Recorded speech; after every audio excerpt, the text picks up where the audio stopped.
right, then interesting analysis there from my colleague. But let's take you outside our shores to Kenya.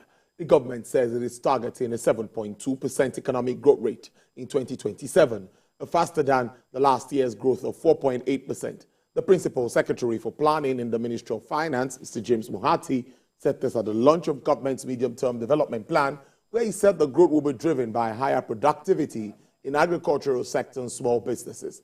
The East African nation is in quest to boost growth and create jobs for millions of young people, while also navigating key challenges such as rising debt repayments. The government seeks to reduce annual budget deficits in order to reduce debt repayments and create space for much-needed investments.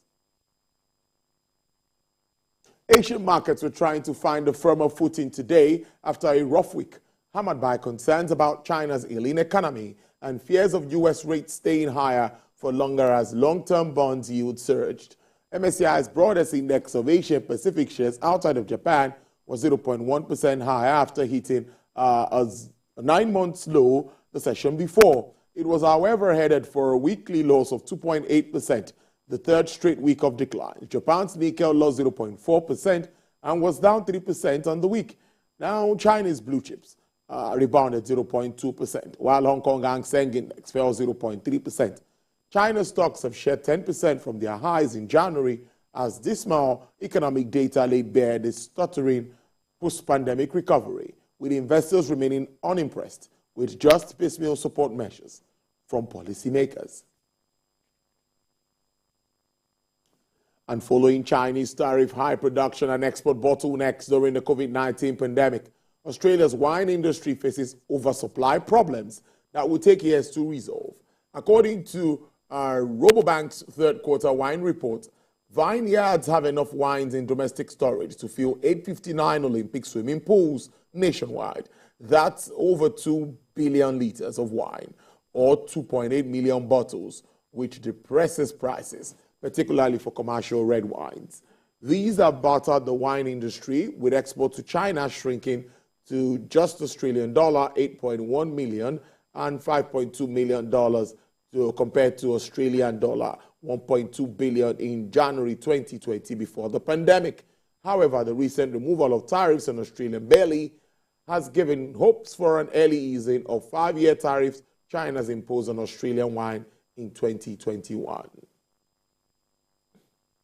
And moving on now, chocolate makers face tougher trading conditions over the next year as they attempt to pass on soaring cocoa costs to cash-strapped consumers who are cutting back.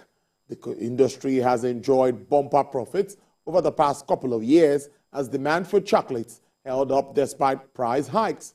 But new data shows that this might end soon, just as prices for cocoa hits 4 to 6 year high and sugar prices are near their highest in more than a decade. Consumers in Europe and North America have already seen prices increases by about 20% over the past 2 years and are starting to cut back on the amount of chocolate they buy. Cadbury maker Mondelez CEO Dirk van de Poot says consumers are shopping around more, hoping to find cheaper deals.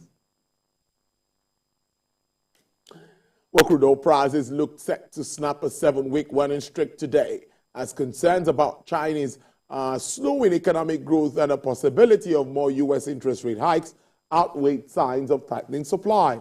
U.S. West Texas Intermediate crude rose to sell at $80.46 with an upsurge of 0.09%. Brent also experienced a downward price margin, 0.02% to sell at $84.10. Bonnie Light recorded a downward price review of 0.20% to sell at $86.63 per barrel. And for the OPEC basket, crude dealers are offering $86.96 with a price decline of 0.98%. Well, that's Business Nigeria for today.